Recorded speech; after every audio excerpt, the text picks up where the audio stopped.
A cute little girl was crying in fear. She wanted to play with the puppy, but she was afraid of the chicken. Suddenly, a chicken approached her, frightening her even more. She ran forward.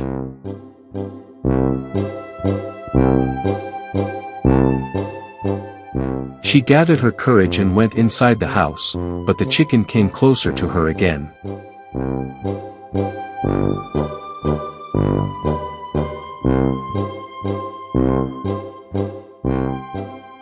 She ran out of the house again.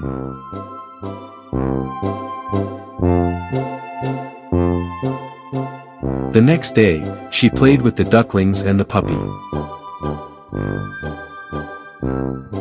Then, she went to the garden to pick a watermelon.